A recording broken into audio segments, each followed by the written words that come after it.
try and put yourself out there, and your confidence will definitely build. I acting was very much out of my comfort zone. When I was younger, I actually chickened out of doing high school drama. Hello, everybody, and welcome back to another session of Influencer Insights, where today we have Lisa Butala from California. She's an actor out there, and she's grew up singing, started at age 5 in the Napa County Fairgrounds, and so she started acting to further pursue her career. When she moved to LA for college, she fell in love with storytelling. She's not afraid of hard work and loves taking on challenge, and Lisa's been able to portray a variety of roles, including several upcoming large studio productions, which is very exciting. Lisa has been described by previous acting coaches and directors as somebody unquenchably ambitious with incredible work ethic and drive. She is particularly keen on taking on acting roles and experience with stage combat and stunts.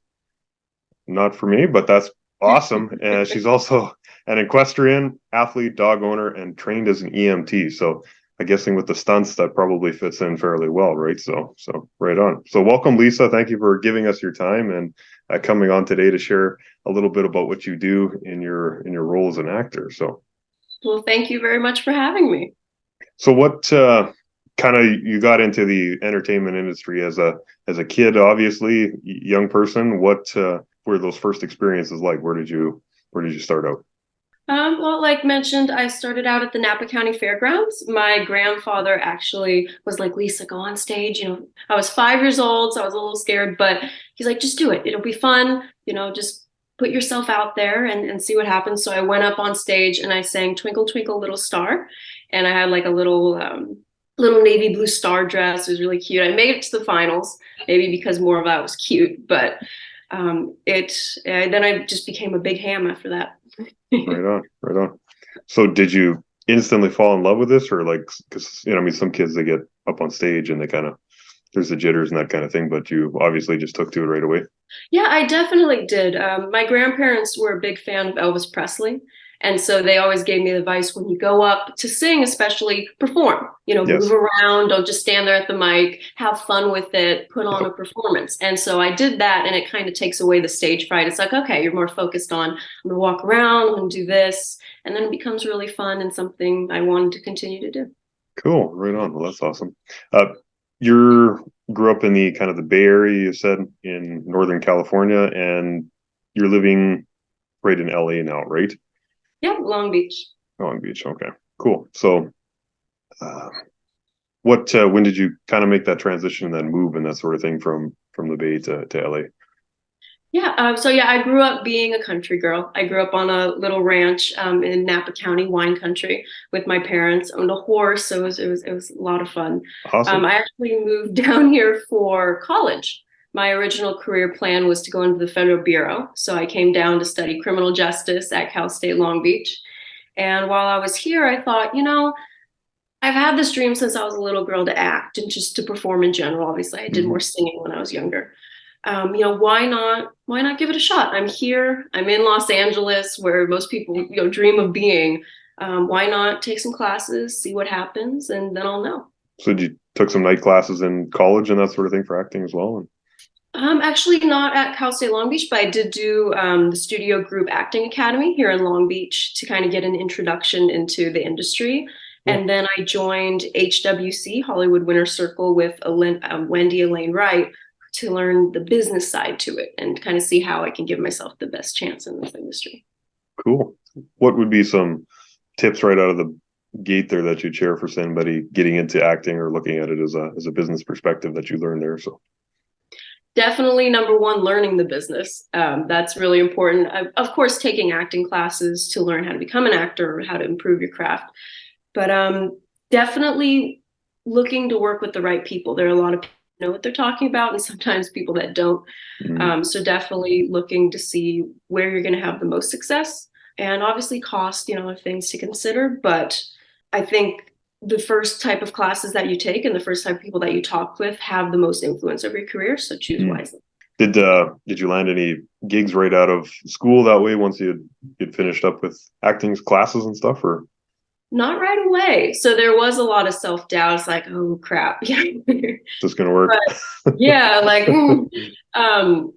but then I did get my first role in a short film directed by Tyler Winther called Circuit Breaker. And I actually got it a lot because of my background as an EMT. I was playing a tactical EMT. Cool. And then after that, that's when I joined Hollywood Winter Circle. And that's when I started, okay, this is why I need to get new headshots. I need to do some acting clips until I get a reel. I need to, market myself this way and that way. And then I started to see myself get more auditions and ended up booking more roles and such. Right on. What was the, gist of the first show that you were in there? You said you're a EMT? Yeah, I was a tactical EMT. Can't say too much, but it was a supporting role, and I was able to get a lot of close-ups, which was fun for my first time. But it was also my first time being on a professional set. And so it was kind of that time where I'm like, yeah, this is what I want to do the rest of my life, if I can. So awesome. I'm excited to see. It's nice to have those, moments to jump into something, right? Because sometimes you get down the road and you're so deep in it, you don't want to be necessarily. But I mean, when getting the experience to see that right out of the gate, that's pretty awesome. So what did you get to do next? What was the next thing that kind of got you going in that? The next things were a lot of student films and a lot of other short films, which I always love. I mean, a lot of people kind of knock them, but it's a great opportunity to act and to work with people that are going to be, future in this industry. Yes. So I did a couple of those. One was really exciting, was I was able to portray Sarah Connor for a short film based off of the Terminator series, which cool. I grew up watching her, which was amazing. So that was fun. That kind of got me into, okay, I want to do action. This is my type of genre. And then I went ahead and did The Night Watchman. It's actually on Amazon Prime as of December 1st. I'm in one episode of that. So awesome. I got to fight choreography. So I got to get into that. Yeah, and just a couple other short films. I got to play Clarice Starling from Silence of the Lambs in a short. I've definitely been able to play a lot of roles that that I think are going to help me with future roles, and just like a nice diverse set of roles, which have been amazing. Right. And the more you can film, like you say, put into your reel, the bigger opportunities you're probably going to find yourself in. So exactly. When you're doing these castings, do you just, for somebody that wouldn't know what it's like to be in LA, do you go walk around all the studios and that sort of thing, or do you have a list of people to contact and that sort of thing? Luckily, with the switch to kind of online things, there's been a lot of opportunities to self-submit on casting websites like Backstage, Actors Access. This is where I started. Cool. And then luckily I was able to get my wonderful manager, who then expanded the amount of castings that I could submit to and audition for. How was the experience of finding a manager? Like, is that kind of its own interview process, or do you just kind of pick the first person that offers, or how does that go? It definitely depends. I did end up picking the first person that offered, just because we worked well together. I could see that we would work very well together. Cool. And I actually got reached out to by him, so that was always fun. But before that, I did submit to or emailed other submissions to other agents and managers as well. Sure.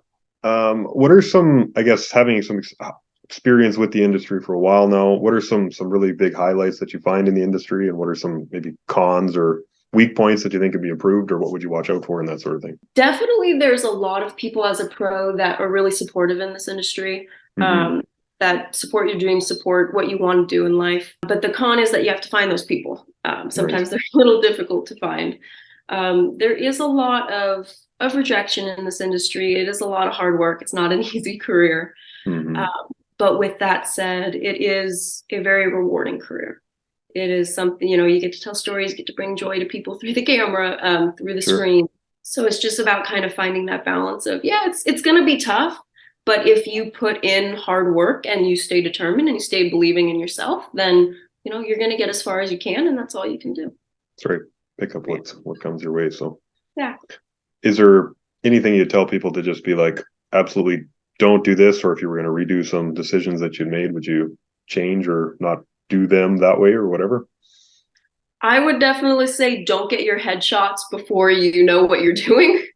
Okay. That's kind of one of the mistakes I made, because they do get expensive. But make sure you kind of know what your types are. And that's kind of what I learned in the business side, is know what type of characters you can play, know what you want your look to be, and then go in and take your headshots. That way, you know kind of what you're looking for. Like if you want a leather jacket look, if you're a country girl like me, bring in a Western hat, have fun, but know what types you want to market yourself off as and what you're most likely to play. Right. Yeah. Nobody is everything, right? No matter what you do, right? So it's developing. Okay, cool. No, that's really good. And if somebody is just starting out, or maybe they're in school or they're thinking about acting, what would be some kind of quick win ways that you'd get started right away? Would you join classes or? Yeah, obviously, I think the first one would be to join classes. Just improve as an actor. Even if you have natural talent, you can always learn something from classes. And just it builds your confidence. Do student films. Do any type of film that comes your way. Try to take every opportunity. Obviously, if there's one you don't want, don't do it. But Yeah, try to get on set as much as possible, even if that's in the classroom. Volunteer to be the first one to go up and perform and whatnot. That way you get that experience. And, if you fail, at least you know not to do that same mistake again. that's right. You tried, right? Yeah. Try and put yourself out there and your confidence will definitely build. Acting was very much out of my comfort zone. When I was younger, I actually chickened out of doing high school drama because I was like, well, I don't Really? want to mess up, especially live theater. I don't want to Yeah, mess it up for everyone else. But now I'm screaming and crying and punching people in the face on screen, and I'm having a blast. So have a great time. Awesome. Do you have one? I was just thinking about highlights, favorite parts of your work and stuff like that. Do you have like one highlight moment that you just keep going back to when you think about the career that you've had or so far? I think probably the Sarah Connor role. It was small, but it was the first role where I was really challenged. Mm, Um, Earlier on, I got a lot of like law enforcement detective roles, which is in my comfort zone because okay, obviously that's what I originally was going towards. sure. But then I got Sarah Connor, and it was the scene where she was. It was a scene recreation partially on when she was talking to Dr. Silverman. For those that have watched the scene, she's very insane, very screaming and yelling, and it's a very complicated scene. And it's also very like, I don't want to embarrass myself doing this, but it's going to be, she explodes. And so I was very nervous about that. I was like, can I do this? But I did it, and I learned that I could do it. And then from then on, it's like, okay, you just have to do it, and you have to just give it your best shot, and usually you'll turn out okay. And then just kind of opened up, okay, I can do this. Cool, cool. And did you have a pretty good supporting group around you and stuff when you went through that role, or was it? I did. Yeah, my parents have always been super supportive in everything that I've done, and I am so grateful for that, especially my grandparents as well. Mm, So I had them, and then the people that I was working with as well were amazing. So it was a great for that type of explosion. My first time, it was a great amount of people to be around. kaboom, kaboom, right? So Yes, is that clip on? Could we watch it on YouTube somewhere? Is it it is still in post right now, okay? so I Okay, hope it comes out. We'll see. no, that'd be awesome. So, Yeah. but I guess a little bit more personal side of it. I mean, now that you've been doing the acting, there's always the things that go on behind the camera, right, or behind the screen that people don't see. What's something kind of unique or interesting or an experience that you've had that's unique to you and something you maybe people would know when they see you on camera? Hmm. Um, I think I had a very when I was younger, my grandfather, I was very close to my grandparents, Mm-hmm. and my parents as well. But my grandfather, he told my dad when I was 5 that I'd be someone important. Oh, And my dad reminded me of that later on. And my grandfather also used to point at the TV and be like, Lisa, you could do that. You could act. I was like, oh, yeah, yeah. sure. But it's one of those things where I thought, going into the Federal Bureau, becoming an EMT, that's what he meant. Mm-hmm. And in part it was, but I remember seeing the same big smile on his face when I told him that I wanted to start acting. And it made me realize that, no matter what I would do in life, he knew that I'd make it important and that Sure. I do that. So no matter what I've done in life, maybe some people don't know, is I've had that motivation on me, which is maybe why I go 200% in everything I do. But yeah, I just give everything I have into everything that I do, and hopefully I continue to make them proud. Awesome. Part of the reason I started the group that we're a part of now is I was at a fashion show and I'd seen talking to some of the young models and stuff like that and realized challenges that are in mental health and that sort of thing, right? Especially when you step out and want to be somebody that's in front of people as an actor, as a model, a musician, anything like that, right? You have a different level of eyeballs on you and focus, right? So there's always a level of mental health challenges and that sort of thing. Have you experienced any of that, or how has your relationships with your parents and grandparents kind of helped you through the low points or whatever, kind of comes out of the blue and that sort of thing? No, absolutely. Like I was mentioning before, there's a lot of rejection, and sometimes it has nothing to do with you. Other times, it may be that you just gave a lousy performance, but that's okay. Right. And it's hard either way, though. It is hard. It is very hard. And mentally, yeah, you come home, you're like, either you did a great job or you didn't. You constantly worry about what your next project will be. You're anxious. If someone didn't tell you, oh, you did a great job, it's like, did I do a great job? Or you don't, you're always questioning your own performance. And then especially for me, it's hard to look at myself on screen once I do have something come out, because it's, you're always looking at the bad side, the critical, why did I make that face? Or it's like, ooh, but then it's like, okay, that was okay. So yeah, it definitely does take a toll on your mental health. Luckily nowadays in the industry, we're more diverse with body types and such. So there isn't a lot of worry when it comes to, oh, the camera's going to make me look 10 pounds heavier and such. But I mean, I guess there is that too. You always want to look good. And sometimes the cut that comes out in the final product, isn't your best side. So it's like, but overall, if you learn to deal with it in a healthy way, and have support, like I luckily have my parents and grandparents and amazing friends that are in this industry that know, then you'll be okay. Just remember to be yourself. That a lot of times it is the angles or you being hard on yourself. Sure. Well, and sometimes I struggle to listen to myself even on a podcast, or I do a little singing and stuff like that, right? But consistently I get people that are telling me that they appreciate my voice, and some on a podcast, but those kind of things too, where you see other people have kind of a viewpoint of you maybe that you don't see in yourself, right? And so sometimes owning those things that people kind of repeat to you over and over is probably a really good way to deal with the how heavy am I on camera or whatever stuff, right? So yes, well, you do have a nice voice. Thank you. But yeah, absolutely, it's taking that and listening to people. So like, I'll have a director say, Lisa, that was amazing. I'm like, was it? In my head, but just take the compliment. They know what they're doing behind the camera. It could have felt awkward, but it could have looked great on the camera. So just doing the best that you can, and then trusting that it's going to be okay. Yeah. No, that's right. Do you have, I guess, rituals or daily things that you do on a regular basis to kind of keep yourself in a mode where you're confident and building confidence and feeling positive and uplifted and stuff like that? Because it can be pretty down or otherwise. So. Oh, absolutely. I mean, I have my amazing German Shepherd who's back there in her kennel, but she's definitely a ball of energy every time I come into the room. So that certainly helps, having a pet. Yes. And having the support of people that you love. I tend to do, like, when I'm stressed, I tend to go down to the gym. Even if it's just going on the elliptical, doing something, to music, whatnot.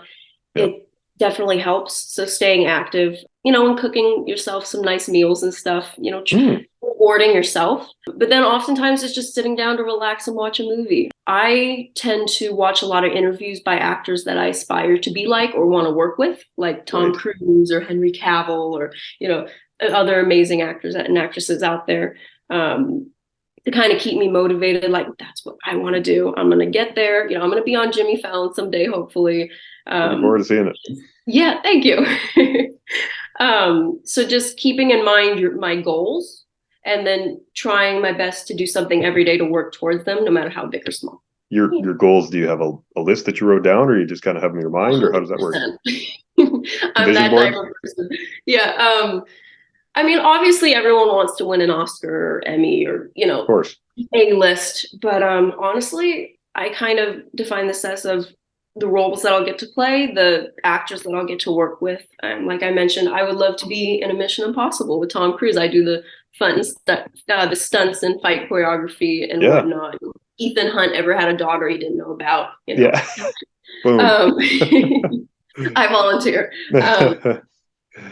But like, just yeah, playing those type of roles that I can be proud of. Obviously, you want to work with Netflix and Warner Brothers and Universal. So I don't have any particular goals there, but there are a list of shows and movies that I'd love to be on, and people that I'd love to work with. So Cool. that's kind of where I have my goals and Awesome. And you're towards. taking steps towards that every day this way, right? Yeah, exactly. You know, every time I do fight choreography, I go down to the gym. It's one step closer to Mission Impossible. So Great. Great. Do you have a trainer there at the gym that you do the fight choreography with? Or? I do not, but I'm definitely looking into taking more elaborate stunt classes. Actually, found one that's taught by someone who worked on Mission Impossible Fallout. So Very cool. I'm excited for that. Yeah. Tom's pretty incredible because he's always, I don't know how. Yeah, how you keep 100%. up with a guy like that, but that's awesome. So. Well, plus two, I'm a country girl, so anytime I see a Western, I'm like, ooh, that would be fun. Like I'm looking forward to actually my upcoming leading role in the network series Texas Marshals by Ascendant Studios. That's going to be filming, I believe, 2024 or further. Nice. It's still in script. Yep. But yeah, anytime it's a Western or fantasy or action, I'm like, yeah, right there. Right there. This is me. Cool. Lisa, what's been the craziest stunt that you've gotten to do so far? Ooh. I'd say probably the craziest was with my own horse at my ranch up in Napa Valley. I did a feature film. It was a smaller role, but I got to ride my horse. And bless her, she's not a movie horse, but she did do very well, and I was very impressed. But take after take, she started to get a little anxious, and she was giving all the signs like, please get off of me. But we had one more shot to do. Don't want you here. Yeah. Yep. And unfortunately I did fling off. So I count it as a stunt. It wasn't really a stunt, but I got bucked off on camera on a horse. So I think that I was okay. But no, I've gotten to jump through a couple windows and stuff. So I'm looking forward to the future, more elaborate stunts that I'll have to train for. And keep building for. Right on. Yeah, exactly. Keep building up. How often do you get back to the ranch to ride the horse? It's about an 8-hour drive away, so I try. I'm going to go home for the holidays. She is getting a little older, so she's getting into her elder years. But I try to as much as possible. That's definitely a thing that my dad and I do a lot together is ride. Nice. That's really special. Good things to do. So big dreams or aspirations that I know you talked about doing bigger stunts and that sort of thing in the next couple of years, and you've got some projects on the go. Do you have any radical ideas of things that you want to get done in the next 2 years kind of thing, or aside from Mission Impossible? Definitely being able to maybe work with CGI, with green screens, obviously maybe DCU, MCU, just putting it out there. James Bond, hello. Like that. Yeah, hi, I'm here. Being able to, do something I haven't done before, so like CGI and stuff like that. I'm a big Jurassic Park fan, so I know the franchise is already ended, but something on that scale where you're working with these amazing animatronics and CGI creatures. Just shooting for that type of stuff. I've luckily been able to do a Western, so I'll get to ride a horse on camera again. Nice. Just working on doing things I haven't done and working with actors that I would love to work with and direct. And sure, if Instagram all of a sudden blew up on you overnight and you had umpteen number of followers just show up and you became a megastar just like A-list overnight, what would be something that you'd use that status or that element to share with the world? What message would you share? I'm definitely, well, first off, it'd probably blow up because of my cute pup back there. She definitely 100%. She would be all her. But I would definitely try to bring light to some charities and things that I believe in. I'm a huge animal lover, so anytime there's a dog up for adoption, I will share it on my story and such. So the more followers, the more opportunities for dogs and animals to get adopted. So that's really important to me. But really just trying to monitor what I post, trying to keep it fun, happy, inspirational as much as possible. And of course, knowledge, cute pictures, Of course, all of that kind of thing. So do you have a inspirational thought that you kind of go back to over time that keeps you going and that sort of thing that you'd share? Oh, 100%. I know my grandfather wasn't the first to say it, but he was the first to say it to me. And that is, you can do anything you put your mind to. I think it's fairly simple saying, but if you take it to heart, it goes a long way. Yeah. And you really can. Yeah. If you think you can or you think you can't, you're right. Right. Yeah. So 10 months ago, I didn't think I'd be acting as much as I am now. And you you keep going and hope, this is a lot of luck, but you You got keep to put in giving the it time. everything you got. Yeah, you put in the time, you put in the hard work, you believe in yourself, Yeah. and good things hopefully will come. Well, no, that's well said. Well said. Awesome. So obviously we're going to want to follow Lisa now that she's going to be in all these Mission Impossible movies coming up, that sort of thing. How do we get a hold of you? How do we follow you? How do we support you if people want to do that kind of thing? Yeah, absolutely. My Instagram is Lisa_Butala, so Lisa_Butala. My same name is on Facebook, though I don't use it very much. And then, I always love getting emails. So, it's basically my name, Lisa_Butala, the number 9 at gmail.com. Cool. Right on. Well, if anybody wants to, see Lisa on the TV screen and take a selfie and, tag her in it or something like that, I'm sure she'd appreciate those kind of things. So, Yeah, absolutely. but any final thoughts before we part today? Anything you had on your notes list that you wanted to make sure everybody knew about? Ooh, let's look. Yeah, my big note list Yeah, of handwritten notes. So, yeah, I'm a big fan of handwritten notes and letters and such. So yes. yes. Um, hmm. I think just kind of going back to advice for people that want to get into this industry, just remember to believe in yourself and be yourself. Stay true to who you are. A lot of things in this industry will kind of try to shift that, and obviously be open to change, but really try to stay true to who you are. Have Mm, your goals, get on set as much as possible. The first step is really just believing in yourself. beautiful. Yeah, and if anyone does want to talk more, my email is always open. But I'm very grateful for the opportunities that I've had, and I'm very much looking forward to all the things that will come in the future. Awesome.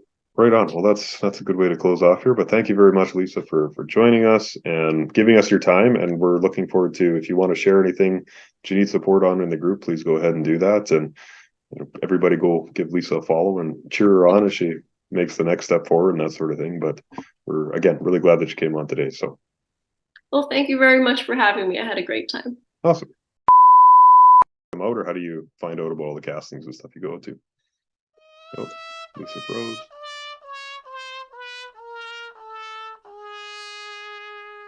Hello.